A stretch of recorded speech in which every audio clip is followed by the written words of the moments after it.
पूछे, आप प्लीज उसको रोकना कि सर पढ़ा बाद में लेना, पहले पूछो। आप यकीन मानिए सबसे अच्छी चीज यही है। कोई कहे कि स्प्रिंग बोर्ड में बाकी जगह में अंतर क्या, तो मुझे लगता है यही है। बाकी सब्जेक्ट सारे एक जैसा ही पढ़ाते होंगे, 19-20 का अंतर रहता होगा, पर हम डेली ये बच्चों को पूछ पूछ के बच्चों को एक लाइन के अंदर ला देते हैं, वो पढ़ने का इंटरेस्ट डेवलप कर लेता है खुद का। मुझे लगता है कि टीचर का काम इतना ही होता है कि वो किसी सब्जेक्ट में बच्चों का इंटरेस्ट पैदा कर दे, पढ़ना खुद को ही होता है। कोई देखे कि पूड़िया घोल के पिला दी जाए और उससे सिलेक्शन हो जाए तो वो तो आज ऑन कर लो, इतने सारे बच्चे आते हैं फिर सबका ही हो जाता सिलेक्शन। कोचिंग केवल ये करती है कि आपको यहां से लेके यहां तक जाना है, कोचिंग यहां तक आपको अंगुली पकड़ के छोड़ के आती है, फिर कोचिंग कहती है अब ये 20 आगे चल। जो बच्चे 20 आगे चल लेते हैं उनका सिलेक्शन हो जाता है, कई यहां जाके बाद में बैठ जाते हैं गोदी ले इतनी देर तो अंगुली पकड़ के लाया था, अब अंगुली से पार नहीं पड़ेगी, अब क्या लेना पड़ेगा, गोदी लेना पड़ेगा। तो गोदी तो आज लिया जाए निकल लिया जाए, तो जो ये 20 चल लोगे उनके तो सिलेक्शन हो जाएंगे, और यहां जाके जो बैठ जाते हैं उनके नहीं होते। तो मैं हमेशा कहता ही हूं कि जिनका सिलेक्शन होता है और नहीं होता उनके ज्ञान में थोड़े बहुत ही कमी होती है, ज्यादा कमी नहीं होती, प्रेजेंटेशन में, उनके याद करने के तरीके में वो थोड़ी सी चीजें रह जाती है हमेशा। तो आप शुरू से मेहनत करेंगे तो वो चीजें रहेगी नहीं। तो कोशिश किया करें कि कोई भी सब्जेक्ट डेली पढ़े, तीन दिन का पिछले कम से कम उसका रिवीजन करें। आप नोटिस करेंगे कि थोड़े दिन बाद में जाके, जैसे आप नोटिस कीजिए आपको जेम्स टोड की किताबें अभी भी याद पड़ी है ना, क्योंकि वो आते, एक तो पहला दिन था तो आप में जोश था, नई फीस जमा करवाता ना स्टूडेंट को लगता किताबें फाड़ दूंगा आज का आज आरएस बनूंगा, उधर जो स्लिप मिलती है ना वो आपको, तो आपको लगता है ये आरएस की ज्वाइनिंग है और मैं बनना आया हूं यहाँ पर बनूंगा। तो वो टोड वाली किताबें याद है, यकीन मानिए आप जिंदगी में जब तक जियोगे तब तक टोड की किताबें याद रहेगी, क्योंकि उनमें आपने जीव लगाया था, उनको घर पे जाके याद की थी आपने। मैंने 2-3 दिन तक लगातार उनको पूछा तो वो याद हो गई। जो चीजें हम जितनी बार पढ़ेंगे उतनी ही याद होगी। छोटी क्लासों में हम इतना रिवीजन नहीं करते थे, कारण होता है, मुझे अब भी याद है, मैं कई बार भाई ये मैं इसलिए बता रहा हूं कि एक मान लो अभी जैसे मैं 5 बैच में पढ़ा रहा हूं, मैं 10 घंटे क्लास लेता हूं यहाँ पे ना, 5 में से 5 बैच में हिस्ट्री चल रही है, हिस्ट्री। अब अचानक मुझे जब कहा जाता है ना कि एक बैच में तुझे जाके कल्चर पढ़ानी है, 2 महीने पहले पढ़ाई होगी किसी बैच में, इन 2 महीनों में नहीं पढ़ाई होगी, तो भी मुझे 2 महीने बाद भी किसी बैच में जाता हूं ना, तो मैं जब 2-4 लाइनें लिखवा देता हूं तो मुझे जोर डालना पड़ता है दिमाग में, 5वीं कौन सी है, अगली क्या लिखवाना, अगले क्या लिखवाना। वही अब जब सब बैचों में हिस्ट्री चल रही है, कुछ ही जोर नहीं आता, अपने आप ही मुंह से निकलती रहती। मतलब 2 महीने बाद में आपके दिमाग में जोर पड़ने लग जाता है। वो तब है जब मुझे 12 साल से एक ही चीज पढ़ा रहा हूं, कोई चेंज ही नहीं आ पाया इनके अंदर, तो आप तो पहली बार पढ़ रहे हैं। मैंने 12 साल के अंदर ये चीज सेम बातें 100 बार बोल दी होगी। कई बार कोई स्टूडेंट आकर कहता है कि सर आपको इतना याद कैसे हो गया, मुझे लगता है यार अब भी याद नहीं तो धूड़ है, फिर तो मेरी बुद्धि पे सवाल या निशान उठने चाहिए कि मैं सुबह से शाम तक एक बात बोलता हूं फिर भी याद नहीं है, तो फिर मतलब ही क्या निकला। आपके भी याद हो जाएगी 2-3 बार जब आप पढ़ लेंगे तो तब मैं याद करता हूं यार आजकल ऐसा क्या हो गया है, इसका मतलब अपना दिमाग कमजोर हो गया क्या कि अपने ये चीजें याद कम रहती है, या वापस पढ़नी पड़ती है, या नई चीजें याद करने में जोर आता है। जो कि मैं छोटा था तो इस मामले में बहुत लेबोरियस था कि मैंने एक बार कभी चीज पढ़ ली तो वो मैं कभी भूलता ही नहीं था। मुझे आज भी 7वीं-8वीं की पढ़ी हुई चीजें याद होगी, मुझे एग्जैक्टली याद आता है अगर उस क्लास में उस मास्टर ने ये कहा था, वो चीजें भी याद पड़ी। पर मुझे तब लगता है कि यार उस समय मेरे दिमाग में ज्यादा बातें नहीं थी, उस समय मेरे दिमाग में स्कूल की बातें थी।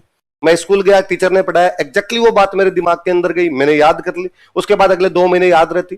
फिर जब मेरे अर्धवार्षिक आती तब मैं उसको पढ़ लेता, टेस्ट आता उसको पढ़ लेता, वो याद रहती, वापस वार्षिक आई वापस पढ़ लेता, वापस याद रहती, क्योंकि दिमाग में दूसरी चीजें नहीं थी।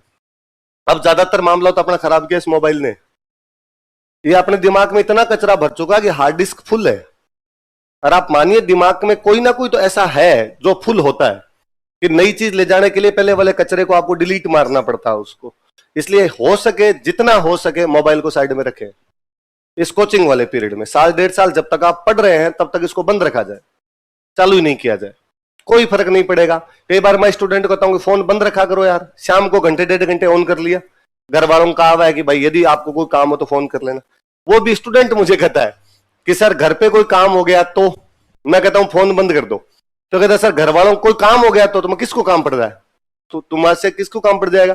सर घर वालों को काम हो गया तो मैं को फिर घर वालों की जिंदगी है ही नहीं जो तुमसे काम पड़ेगा। पापा ने अपने जीवन के 45-50 साल निकाले हैं तो उनके जीवन में इतने कॉन्टेक्ट होंगे कि तुम्हारे बिना भी वो अपने काम करवा सकते हैं। और यदि तुम उनके काम कर सकते हो फिर तुम बहुत बड़े आदमी हो यार, फिर तो तुम्हें आरएस की तैयारी करने की आवश्यकता है क्या, जीवन चल ही रहा है बहुत अच्छा। फिर वो मेरे एक फ्रेंड है, 2010 में हम लोग मेंस लिख रहे थे और मेरे उन फ्रेंड ने सिम चेंज की, उनको लगा कि यार इस पुराने वाली सिम पे फोन ज्यादा आते हैं तो मैं सिम चेंज कर लूं। स्टूडेंट लाइफ में आपको भी लगेगा, आप 5-7 बार सिम चेंज करोगे, हर 3-4 महीनों बाद लगता है कि इसके नंबर ज्यादा बंट गया, मैं फेंक देता हूँ, नई सिम लेके आऊंगा।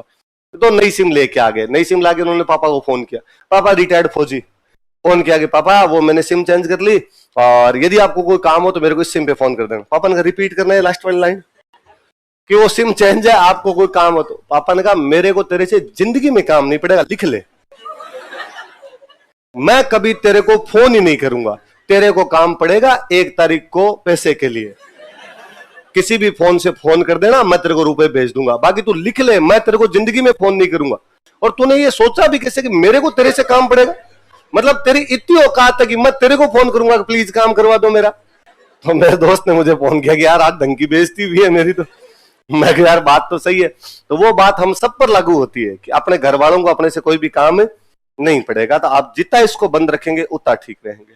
वरना स्टूडेंट के आजकल वो हो गया कि आप आधे घंटे पढ़ते हो, आधे घंटे बाद इसको देख लिया, ये चीज ज्यादा इफेक्ट करती है। 5 मिनट के लिए आपने कोई वीडियो भी देखा है ना, अगले 10 मिनट तक वो बात दिमाग में और चलेगी, अगले 10 मिनट तक यदि आप नोट्स खोल के भी बैठे तो वो दिमाग में नहीं जा रहा है ना। कई बार कोई स्टूडेंट कहता है सर मैं 6 घंटे पढ़ता हूं, मैं तो 8 घंटे पढ़ता हूं सर, सारे दिन किताब खोल के बैठा रहता हूं फिर भी याद नहीं होता है। इसका मतलब दिमाग ग्रहण करना बंद कर चुका है।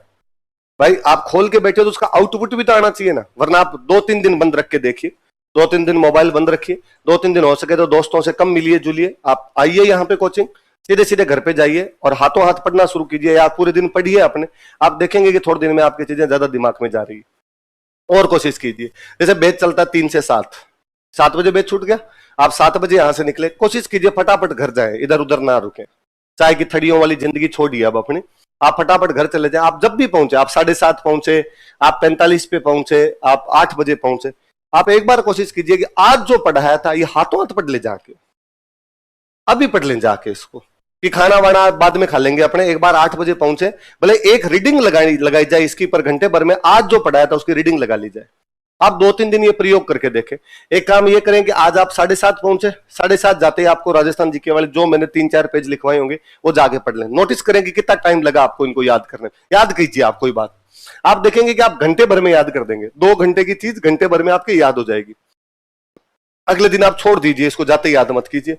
आप कहेंगे आज मैं इसको रात को 10 बजे याद करूंगा।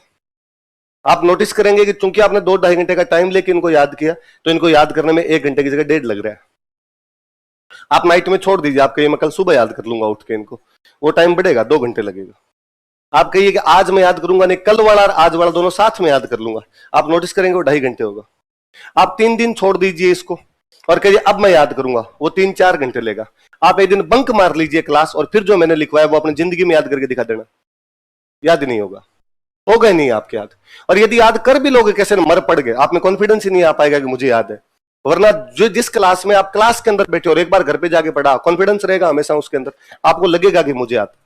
ये दिमाग की प्रोसेस है, इसलिए हो सके उतना मोबाइल से दूर रहा जाए। हो सके, कई बार कोई स्टूडेंट आ कहता है कि सर वो ग्रुप स्टडी तो करनी पड़ती है ना। ग्रुप का मतलब होता है 1-2 लोग, ये नहीं कि 15 जने इकट्ठे होकर चाय की थड़ी पर बैठे वहां पर बात करेंगे, बुद्ध सिंह की किताब बता, और सारे एक दूसरे से किताब पूछ रहे हैं। इसको ग्रुप स्टडी नहीं कहते हैं। इस दुनिया का सबसे बड़ा मायाजाल ग्रुप स्टडी है ना। इसका मतलब 1-2 लोग जो क्लास में आपके आसपास में बैठते हैं, उनसे आप डिस्कस कर सकेंगे, तू क्या पढ़ रहा है, मैं क्या पढ़ रहा हूँ, तू कैसे याद करता है, मैं कैसे याद करता हूँ। इतना ही मतलब होता है, ज्यादा बड़े कोई ग्रुप बनाने की आवश्यकता नहीं। और नेचुरली बने वैसे बन जाए। कई बार स्टूडेंट कोशिश करता है 2-4 को जोड़ता और आ जाओ अपने ग्रुप बनाए, और प्लीज कोई व्हाट्सएप ग्रुप नाम की तो चीज नहीं होनी चाहिए, है ना। वो व्हाट्सएप ग्रुप 3 दिन बाद में फिर वैसे मैसेज भेजता है, good morning good evening type वाले मैसेज भेजता, वो तो जीवन में नहीं बनाना आपने, है ना। वैसे नॉर्मली यहाँ जो आते हो आपने नेचुरली कोई फ्रेंड बन गया तो एक दूसरे से कोई डिस्कस कर लिया तो वो बात अलग है। तो थोड़ा सा बदलाव लाइए, पहले जिस तरीके से आप पढ़ते थे चेंज कीजिए अपना, क्योंकि कंपटीशन वाली तैयारी पूरी तरीके से अलग है। जैसे अपने नेचुरली जो कॉलेज तक पढ़ते हैं, स्कूल तक पढ़ते हैं, वैसा है नहीं। ये डेली मांगता है कि आप डेली पढ़ें इसको, जाके डेली पढ़ेंगे तब तो चीजें याद रहेगी, डेली नहीं पढ़ेंगे तो चीजें आपकी याद नहीं। और डेली पढ़ेंगे तो आप यकीन मानिए थोड़े दिन में ये कंडीशन भी होगी कि आप किसी बंदे को रजिस्टर देके कह सकते हो। मैं खूब सारे बच्चों को जानता हूँ पुराने बैच में, मैं दिखा दूं आपको बच्चे, कि बच्चे यूं क्लास में खड़े होकर देते हैं कि सर जैसे मैंने महीना हो गया राजस्थान जी के पढ़ाते हो, 20 दिन हो गए, कि पिछले 20 दिन का किसको याद है, और बच्चे आगे कह देते हैं चलो मैं सुना दूं, और जैसे मैं बोलता हूं वैसे वो बोल दे खड़ा खड़ा कि हाँ सर आपने पहली लाइन ये लिखवाई।